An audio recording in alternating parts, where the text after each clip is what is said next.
As a small business owner, you know that if you want to stay in business, you have to drive sales. And when you're first starting out, you are the salesperson. You take all the calls, send all the quotes, and close all the deals. But eventually, if you want to scale your business, you have to learn how to lead a sales team. From the Ramsey Network, this is the EntreLeadership Podcast, where we help business leaders grow themselves, their teams, and their profits. I'm your host, George Kamel, and today's episode is all about how to lead a sales team, which connects to our business driver of people.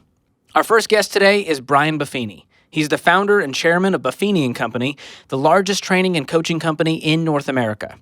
I sat down with Brian to unpack his story of going from immigrating to America to becoming one of the top producing real estate agents in the nation to becoming a sales team leader to later founding Buffini and Company. Our second conversation is with Ramsey leader Jason Williams, and we talk all about what it takes to lead a successful sales team. Up first, we've got my conversation with Brian. Brian, it's so good to have you back on the EntreLeadership Podcast. How you been? Thanks for having me, George. It's good to be here. Not a lot going on the last 18, 19 months for you. Not much. Just, sent 300 employees home to work from home, try to manage staff that 40 of them moved out of state.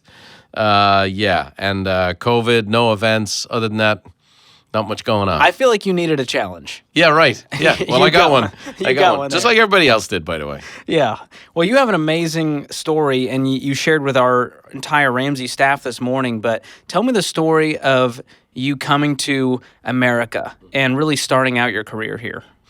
So I came to America on a holiday, and I had no intention to move here. I was a few months in the country doing, I was selling T-shirts at the beach, off a cart for a guy. I was doing all kinds of stuff, mostly just kind of experience in Southern California. And in 1986, Ireland was a very poor country at the time. We would have been classified as a third world country at the time. We really were struggling. You come to America, come to San Diego, California, it was like landing on the moon, couldn't have been any different. And then my transportation was a little motorbike that someone had loaned me. And I got into a pretty serious motorcycle accident. And so I'm 19 years old. I'm 7,000 miles from home. And I'm in a hospital, and they're telling me, you got gangrene. We're going to amputate your leg. And they ended up not taking the leg, thank God, but they put rods and screws and all kinds of stuff in it. And they were like, well, we need to do a lot more surgery. So I was stuck. So now, don't cry for me. San Diego's not a terrible place to get stuck. But I was $252,000 in debt as a 20-year-old kid. My family didn't have any money. And so, that's where I started. And I started from a tough spot. But like I shared with the entire Ramsey Solutions group this morning, this is a great country. And if you have a bit of juice and if you have a bit of entrepreneurship and you get after it, you can turn things around. And I was, debt-free within a few years and a millionaire a few years after that, and built a business that we then were able to systemize and teach people all over the world how to grow their businesses. So that's what we've been doing for the past 25 years, Buffini Company. We've coached hundreds of thousands of small business owners. My background's in real estate, so it's real estate lending. But we have 47 businesses not in real estate that we coach today. And kind of how to generate referrals, how to do business the right way. And then like you guys, we talked to them about having a budget and creating a surplus and building a plan and doing all those things. So, it started out not as a good situation, but it turned out to be a good situation. Yeah, quite the rags to riches story, going right from $250,000 in debt to a super successful business owner. What do you attribute as part of that to being an immigrant? Because I feel like there's a lot of listeners out there who have that immigrant story, and there's something, a resilience and this, especially when it comes to being in America, that anything is possible. No, look, I wrote a book about it called The Immigrant Edge. And what happened was I was on a panel, and it was held by Harvard University, and they shared the study that 50% of millennials thought that the American dream was gone. And it just so staggered me that people would even think that, especially here. Because there's more fortunes to be made in the next 25 years than there were in the last 25 years, by far. And so I not only went through my own journey, what I ended up doing was I interviewed over 100 hugely successful immigrants, people who came here with nothing.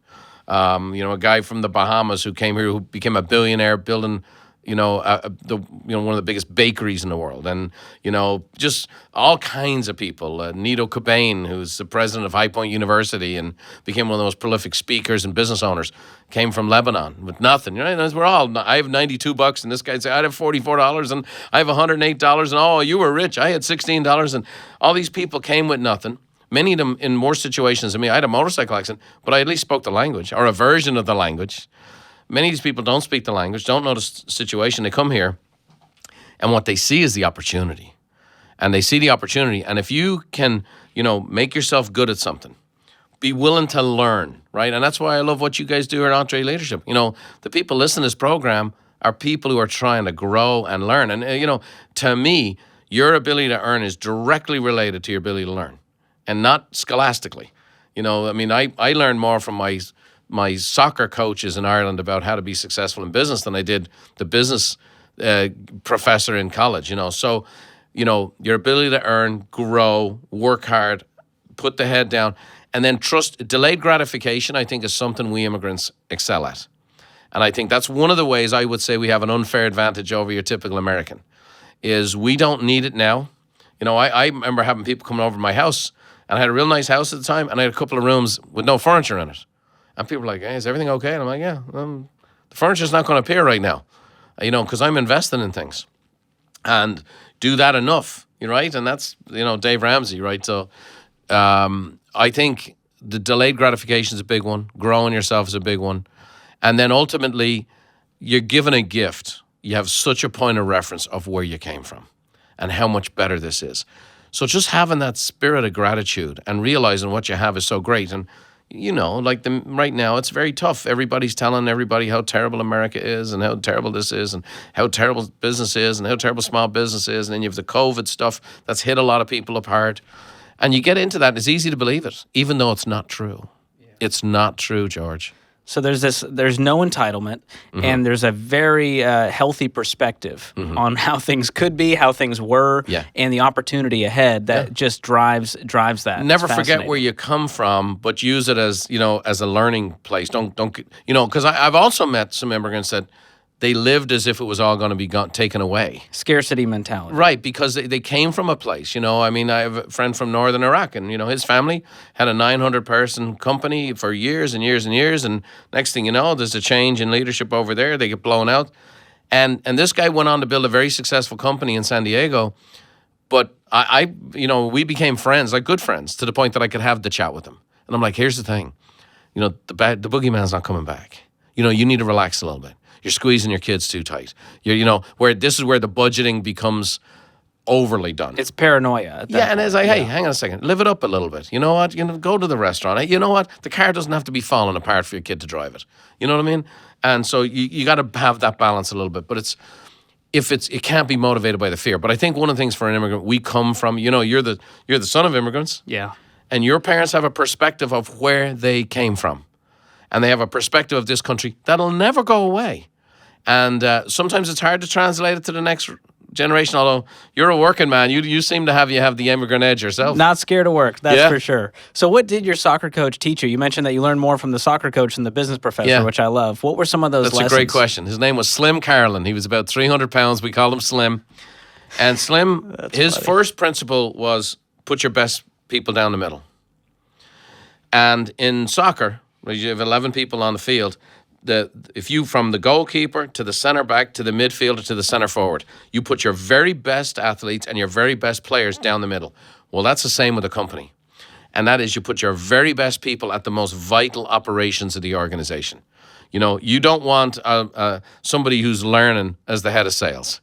You don't want somebody who's your operations person, to be, they're kind of okay. No, I want the superstar down the center. And I can live with taking a risk with somebody or seeing if someone can make it on the outside positions. Does that make sense? Yeah. So that's an example there.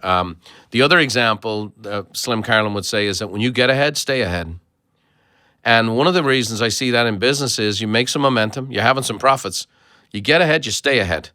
And, it's important. What I believe that tests, especially with a small business owner, is sometimes I'll have people in our coaching program come to us, I had my best year ever. I can't believe it. I had my best. Can't believe it. Can't believe it. I say, you keep saying I can't believe it. One of these days you won't believe it because you got a nosebleed. You're up too high. And the real deal is you have to get used to this. You have to wrap your head around this, and you have to become comfortable with winning.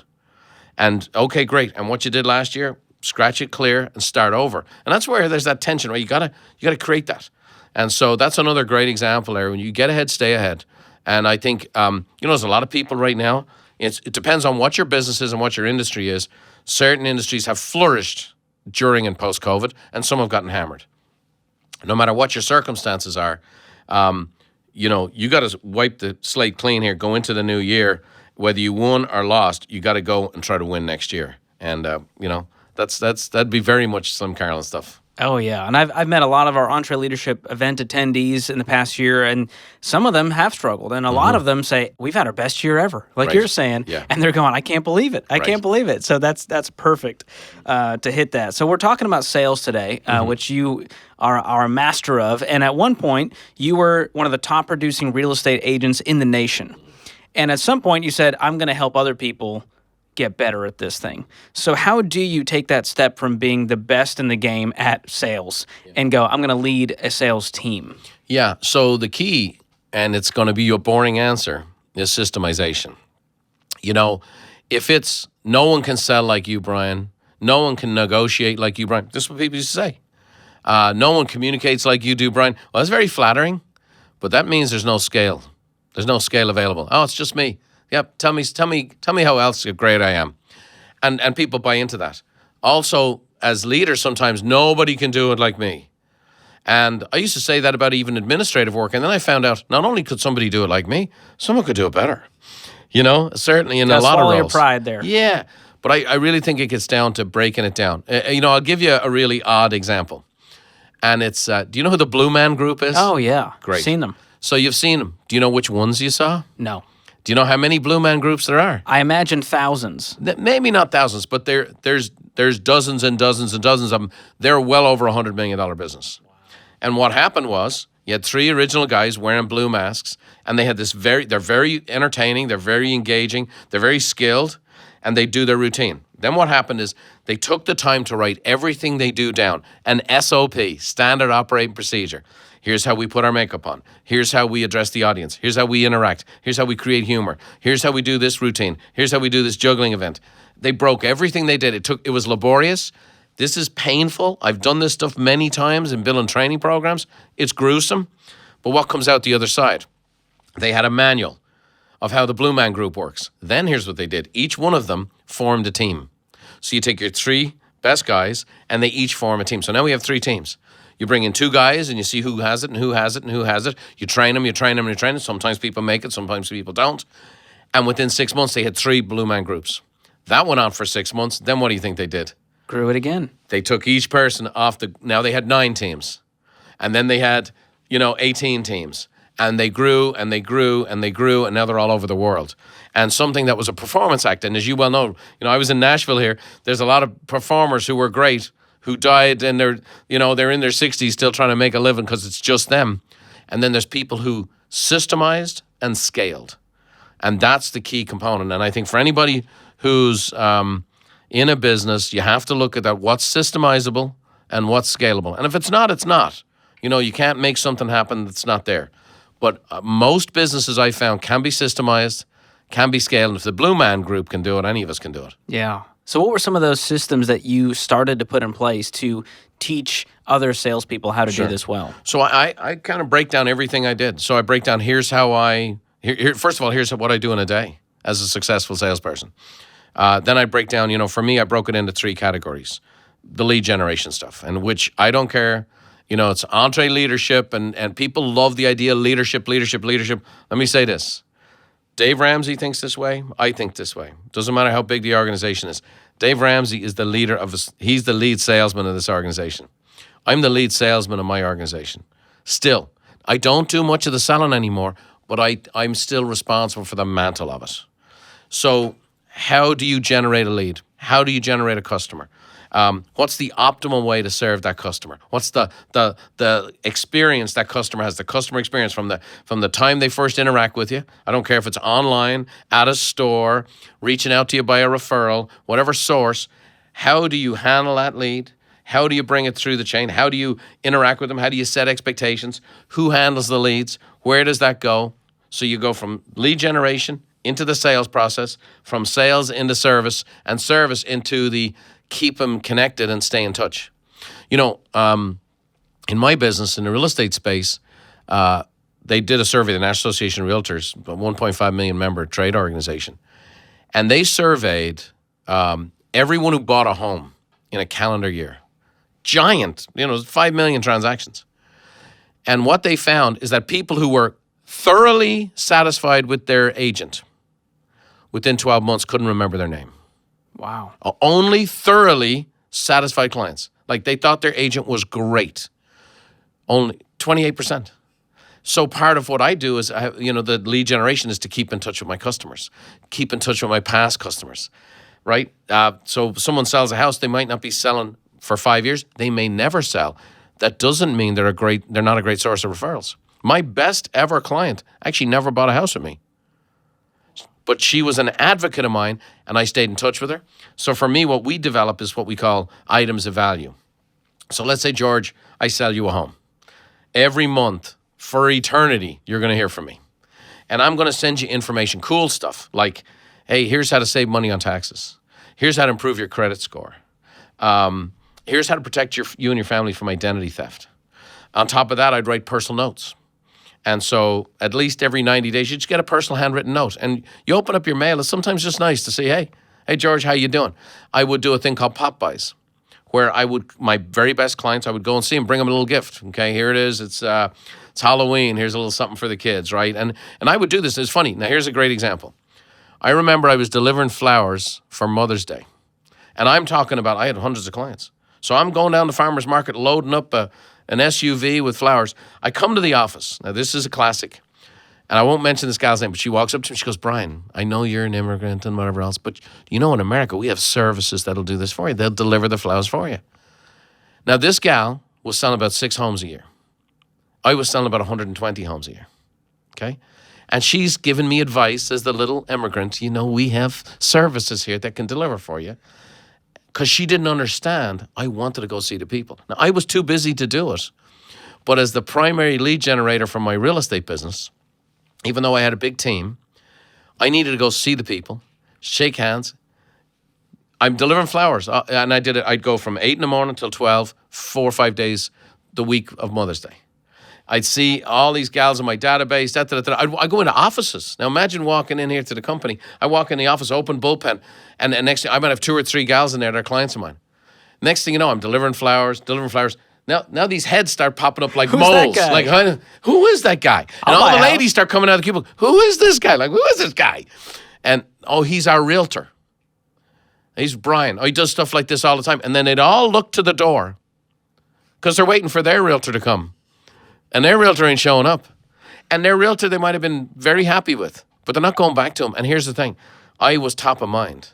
So when I'm letting them out, just so you know, and I didn't high pressure, but I'd say, George, just so you know, I'm never too busy for your referrals. And I got referral after referral after referral after referral, 35 to 40 referrals a month as a sales agent. So I systemized what I said, what I did, how I did it. And I taught it to my team. That team became so successful that then I would be asked to speak at conferences because I had very low advertising expenses and very high margins. I had a very high average sales price. And so, you're 26 years of age and you're making $1 million a year in real estate in the early 90s. They're like, well, how are you doing this? So then I would start sharing, and I found out I could share, the systems from stage.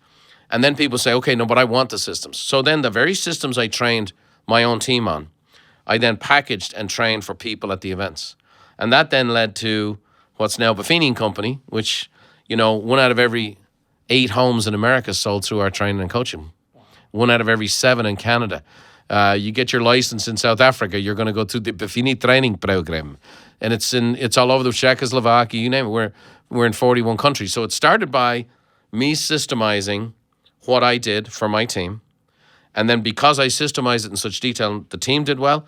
And then I was able to teach other people. So there's it led to double opportunity for me. Yeah, and it takes a level of humility to go, hey, I may be the best salesperson here, but I've got to kind of unpack my secrets so that other people can do this and so that our company can grow. Yeah, and here's what I found. Most secrets are just skills, and all skills can be learned. There's gifts. Some people are more gifted than others, right? But all skills can be learned. And so what I found was a lot of the stuff I did kind of naturally was actually a skill. And then when I layered it out for people, you realize that people can be trained skills, people can be improved in skills, and people can be measured in their skill development. And so that's hopeful for everybody. Like for example, there are people, and we've had them, you guys have had them. I have clients that are not very good with money naturally, who can become extremely skilled with money. All right? You learn how to budget. You learn how to, create the surplus. You learn how to invest. You set the structures in place. And the next thing you know, someone who naturally was bad with money as a person becomes good because they've developed the skills and the structures to keep them in track. And that's hope for everybody. That's hope for all the people who are listening, all the people who go to your conferences, all the people involved in your programs. You can get better. You can develop. You can be better. And I think as an entrepreneur, it's the lifeblood of entrepreneurship is to grow. Yeah, that's amazing. Very encouraging. So as in America, what happens a lot here, and I'm sure it happens other places, is the top salesperson gets promoted to lead the salespeople. Is that ever the wrong move? Because they may be terrible at leading people, and they were really great at sales, and you took them away from that. Most salespeople are lousy sales leaders. Most great salespeople are lousy sales leaders. It's just the fact. And it's the Peter principle. We promote people to the next level of incompetency. Let me give you an example. Magic Johnson, who I've had a chance to have at our events and on our show and the podcast and everything else. He's fantastic. And one of the great human beings. And by the way, a phenomenal businessman. And Magic Johnson couldn't coach. Magic Johnson's career with the Lakers lasted 13 games, I believe. Because he couldn't tell somebody, go down the court, look left, look right, throw it between your legs to the guy coming behind you. He couldn't teach somebody like that. Michael Jordan, he's an executive, but he's not a coach. He can't teach people to do what he did. In fact, you'll find the great ones usually can't. So it's really about finding someone who's, if you're looking for a sales leader. Now, if they don't have some kind of sales in their background, they won't be respected by the team because salespeople are just more red meat eating, and you can't have a vegetarian. You know what I'm saying? You got to have someone who's come from sales. But what you're really looking for is real leadership skills, tremendous emotional intelligence, tremendous. They can't just be, you said you were going to do these numbers, you didn't do your numbers, you're an idiot. And especially now, in the world we live in today, and how to motivate people has changed a little bit. And so for me, they have to be someone who can help somebody set goals, help somebody hold them accountable to their goals, the organization's goals, and then help them in the area of the skills they need to develop and hold their feet to the fire in an encouraging but firm way, and then also be willing to make the tough decision. And for me, when I have someone who's worked for me, and I've employed over 4,000 people in my career, but the most gracious thing I've done on many occasions is let somebody go. Because someone who's a square peg in a round hole is miserable. Every day of their life, they're miserable. Every day they come to work. Now, they might be coming to work because they have to have a job and they have to make the money. But, in today's world, I let people go sometimes when the employment market wasn't so hot. And that's a tough thing to do. But having someone who's doing something they're not designed to do is not courtesy or grace. In this market, two things. One, there's a ton of work out there for people. We have 11 million open jobs. And number two, you need to come from that place to be able to recruit people. I mean, in the last 5 years, Buffini Company's won an award for the best place to work in San Diego. So we have no problem bringing people in and recruiting them. The staff love our company. They love working there. We treat people well. We pay them well. But I'll tell you this, in the last 12 months, we've had to work harder at retaining our staff than we've ever had to work. We've lost some people. Because people are coming along and I see you have this here and there, and you only have to work 4 days a week to work for our company. And this, so let me say this: I think in leading a company today and leading a team today, you better make sure that you get a person who's kind of designed for that role. And just because they're a great salesperson doesn't make them a great sales leader. It's rare. It's rare. Some can do it. I've done it. I'll tell you, it was hard for me because a lot of times I'll do the old Darth Vader leadership. I'll do it myself, right? I'll do it myself. And I had to really work myself out of that. And as the Buffini Company became a big, big organization, I mean, you kill yourself trying to do that. So I think systemization, structure, when you appoint people into roles of leadership, they got to have some emotional intelligence. They got to have some juice in that regard.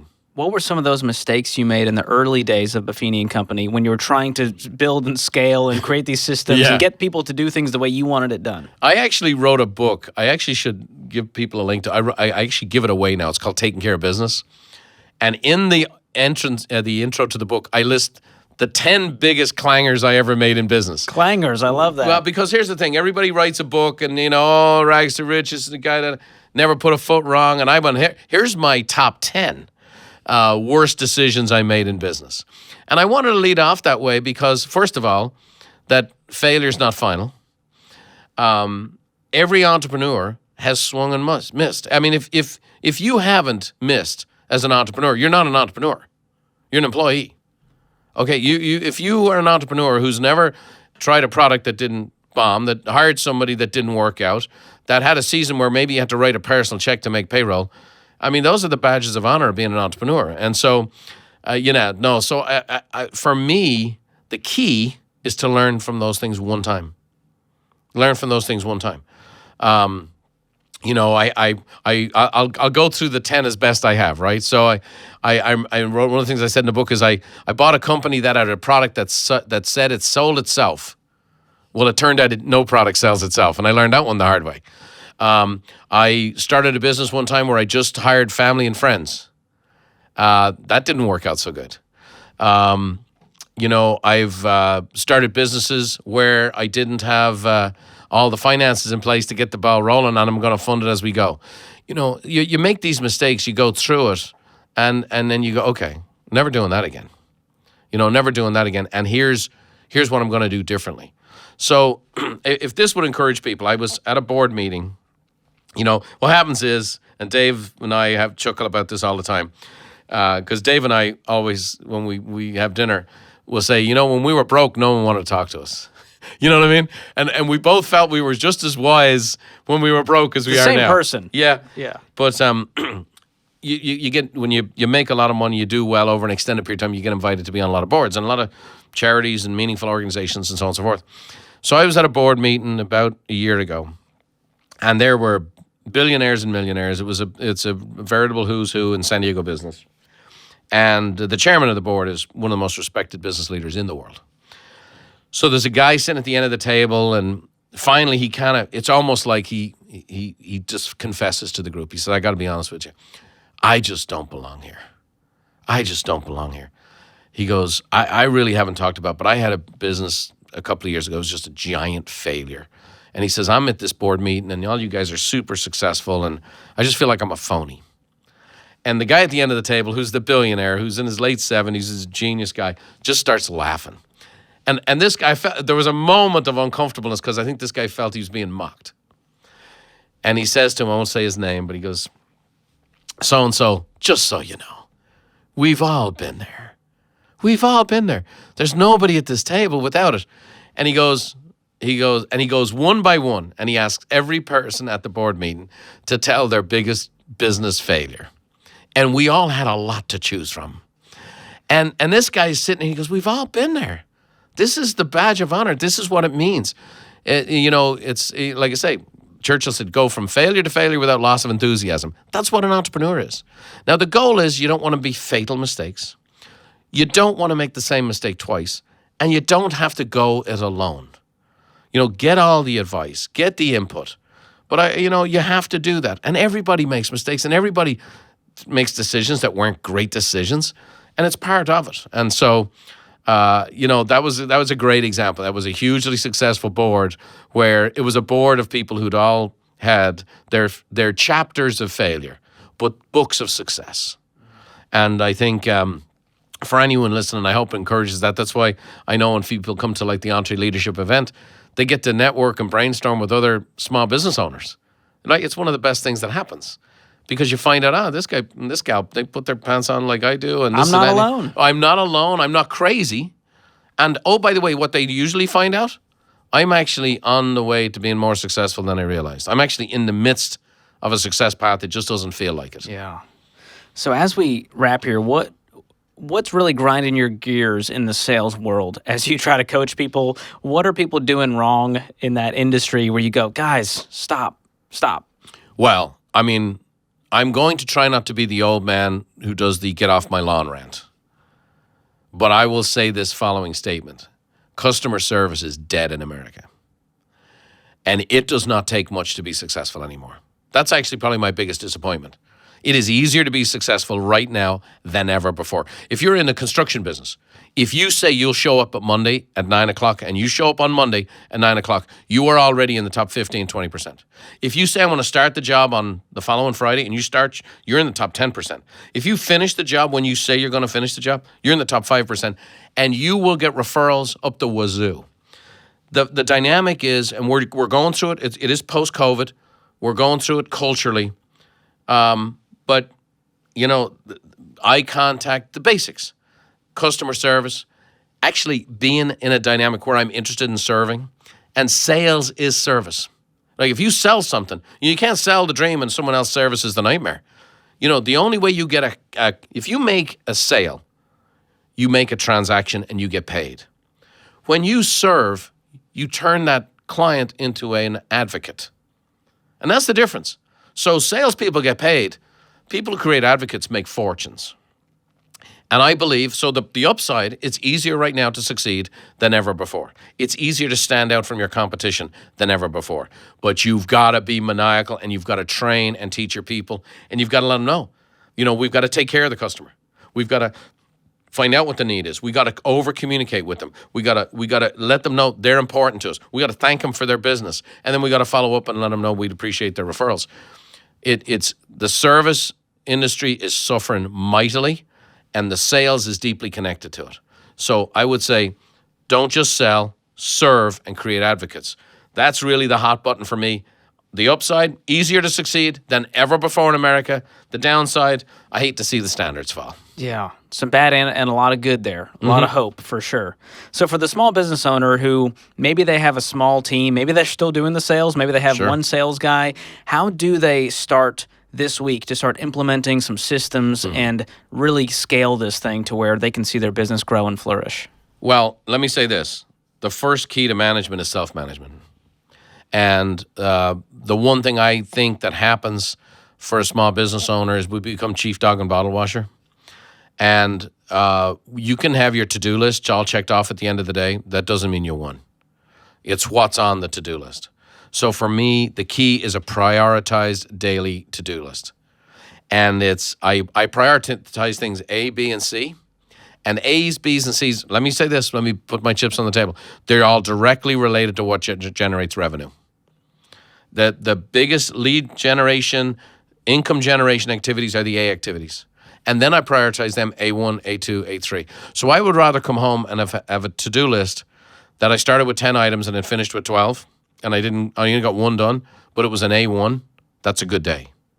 And the more successful you become, the longer the lists become. And that's when you need a team to take those things off your list that other people can do. But for you, if you're an entrepreneur, you have to focus on that. Because here's what happens. Oh, the copy machine goes down, and the next thing you know, you're spending all day with the copy machine. So-and-so has a problem here. The delivery truck has a flat tire. And you're in doing that stuff. And you spend, and then you go home and you go, what happened today? Or what did I get done today? It's the worst feeling in the world. So if you're going to lead, if you're going to lead the revenue from the top line, you need to make sure you have a prioritized things to do list. Sure, the truck tire still needs to get fixed. It's just not going to get fixed first. Sure, the copy machine needs to get fixed. It's just not getting fixed first. I'm going to go do the most important things first. And for me, I always believe I need to win early. That's probably the third principle, Slim Carlin. You know, he always wanted us to score right off the bat. Attack, like come out of the blocks, attack, and get a lead early. And for me, I want to do this. I want to get up in the morning. I want to have my time with God. I want to have my time with my bride. And I want to have some time with myself. And I want to work out. And then I want to hammer my to-do list the first hour of the day. And I want to be in a spot like this. It's 10 o'clock, and if the day ended now, I had a good day. And I think that is the key ingredient. You listen to a lot of shows and podcasts and so on and so forth, and there's always, hey, what's your morning routine and so on and so forth, is a very common interview question, probably too common, but I do think it's important. And I think for an entrepreneur, how you start your day is critical. And I think prioritize to-do list with income generating activities at the top of the list, you're winning. That's huge. Well, Brian, you are an entrepreneur's entrepreneur, and we are honored to have you back on the EntreLeadership podcast to encourage our listeners, and we're excited for what you're doing, coaching other business owners to grow and scale and flourish in the market. Well, thanks for having me, George. You're killing it out here in EntreLeadership, and wish you guys nothing but the best. Thanks so much. Huge thanks to Brian for stopping by the studio and having a great conversation. What an incredible story. And who doesn't love a good Irish accent? So as Brian talked about, you've got to be intentional when leading your sales team. And if you've ever wondered how we do that here at Ramsey Solutions, you're about to find out. Because I sat down with Jason Williams, our Director of Sales for EntreLeadership, and we talked all about how to effectively lead a sales team. Jason, it's so good to have you on the EntreLeadership podcast for the first time. Yes, absolutely. First time. Thanks, George. Momentous occasion. It is. For me, I've been listening to this for years, so I'm excited. And your role is Director of Sales for EntreLeadership specifically. How long have you been in that role? Just over a year. Just passed my 1-year anniversary and started last August. Congrats. Yeah, it's been great. I know the team loves having you as a leader here, and you've been great to work with. Love your spirit, your work ethic, your talent. It's all fantastic. So I want to find out how you got into sales. Most people, it's not a straight line. No. This is my second career. I came out of college as an athletic trainer. Most people would know that's the person that runs on the field and scoops up an injured athlete, brings them off the field, helps get them ready to play next time. I did that in the NFL and college football for about 10 years. And then just wanted to make a career change, wanted to do something different. I was in the operating room a lot for my last, for that job. And it was really neat. I saw these people that were selling to these doctors and teaching them how to do the surgery or techniques and things. And it just was a really natural transition. People always said, you can talk, you can be in sales. So I just took the jump. That's awesome. It was fun. So you've been in sales for several years now. What have you found to be the characteristics of a good salesperson? Well, they have to be motivated by something. All of us are motivated by some things. A lot of salespeople get the idea that they're going to make a ton of money, and that is true. But that's not necessarily every single salesperson's motivation. Money is a huge factor. You can kind of sky's the limit in sales. So it has to be internally motivated by something, whether you're passionate about the product, maybe you're motivated by money. That is something that is important. Just the kind of residual can-do attitude. Like, you're going to get a lot of no's in sales.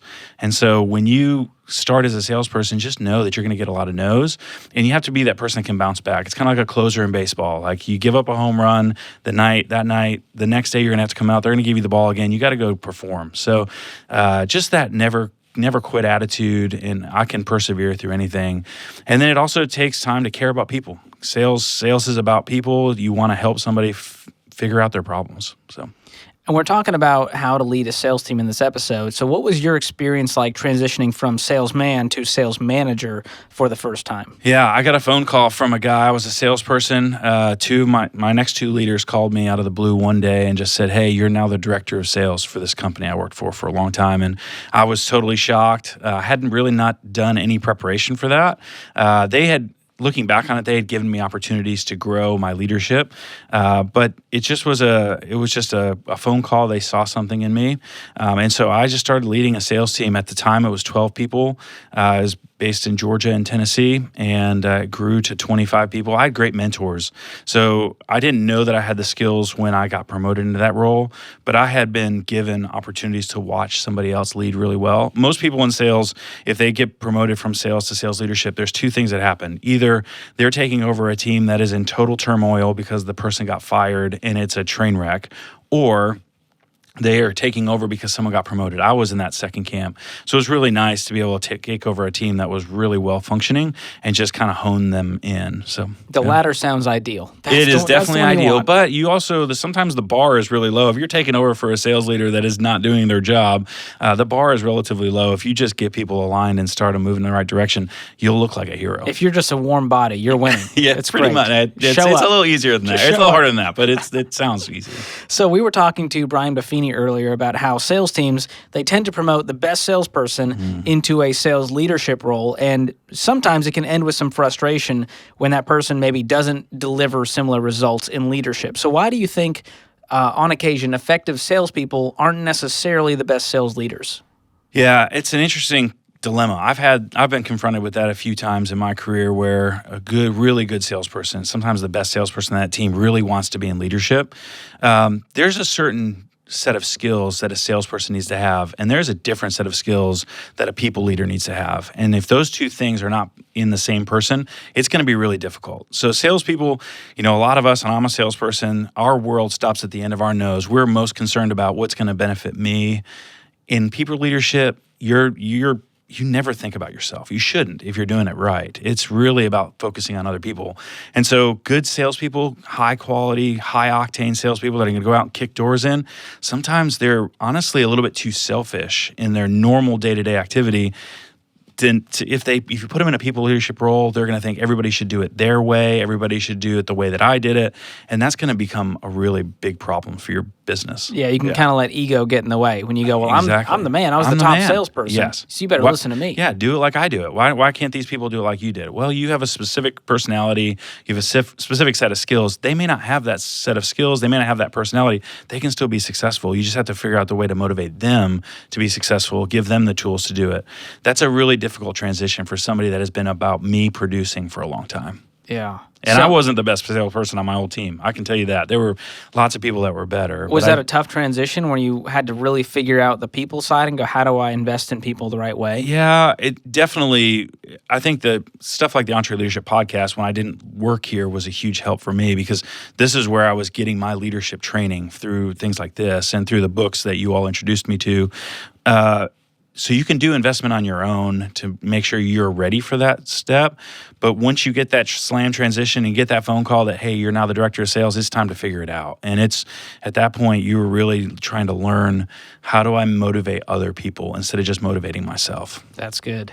So what is the role of a sales leader? We know the role of a salesperson is to sell. That's pretty clear. But sales leader, that can be a little trickier. Yeah, there's two different sides to that. Number one is understanding the goals of the business. So as a sales leader, you have to understand where the business wants to go and how does sales help with that. So having constant conversations with your leadership or your owner, if you're in a small business, is really important, because you need to understand where are we trying to go so that you can turn around and change that message and package that message for a salesperson to listen to. Because as business owners, you have one objective and you may speak in one way, but unless it's articulated in a way that a salesperson will actually make a sense in their mind, it's not going to hit them where it needs to hit. So the sales manager is kind of a translator from business needs down to the salesperson's ears. So that's one of the roles. Some of the other stuff that sales leaders do is figure out ways to motivate individuals. So you have a sales team, if it's 2 people, if it's 1 person, if it's 5 people, you have different things that motivate people different ways. Understanding how each of your people work is really important, because you can ring a shiny bell and say, hey, everybody gets this trinket, but there are going to be some people who are not motivated by trinkets. It doesn't help those 3 people who are like, I really am just here for the money. So you have to understand what motivates each of them. Yeah, and you do that really well on the EntreLeadership team. What are some of those practical ways that maybe you've seen that work to motivate your team? Yeah, we have sales contests. We've got a group of people that we've got a couple of associate directors on the Entre team, and their job is to really figure out a way to motivate the team every month. So we have different objectives each month. So we set different goals. I mean, the comp plan of a salesperson should be the primary motivator of that salesperson. salesperson because that's what moves them toward the business objectives. But then you have different contests. Salespeople in general are competitive. So you can have contests, whether it's about getting to wear a championship belt. We have a wrestling championship belt upstairs that sometimes we give out, and it's to the best salesperson. So that's one thing. Sometimes it's a drawing. So they maybe do something that we want them to do to help promote the business, and it gives them a chance to put their name into a hat. And at the end of the month, we draw that out for something cool and fun. It's just trying to have competitiveness come through every single month, and really every day. So we have different things that happen every day that really try to motivate our sales team. So it's not necessarily about the dollar amount, because I'm thinking about the small business owner listening going, well, I don't have $1,000 to give away this month, but it can be a $25 gift card to a restaurant nearby. There are salespeople who will fight for something of no value. So menial. I mean, you can bring in an old hat and have They just that love be the the fight. champion's hat. Yes. That's what it's about. It does not have to be something that's really expensive. Yes, if you have the way to motivate people monetarily, that's great. But something to motivate them. And like some of the biggest things that we've done in our past really cost us nothing. And it's just creative ways. I mean, they might get to have a different parking spot. It doesn't cost you anything. They might get to be a person that leads something. They might get to have a special seat at a table at a dinner that you're already going to have. And those are things that don't cost you anything more, but just get creative. As a small business owner, if money is the factor, don't let that be the reason why you don't do things to motivate your team, because there's ways to do it. Yeah, that's so good. So what are the keys to leading a team here at Ramsey Solutions? It may be different than other businesses, other industries, but what have you found are the keys to winning here? There are a lot of similarities to my previous business.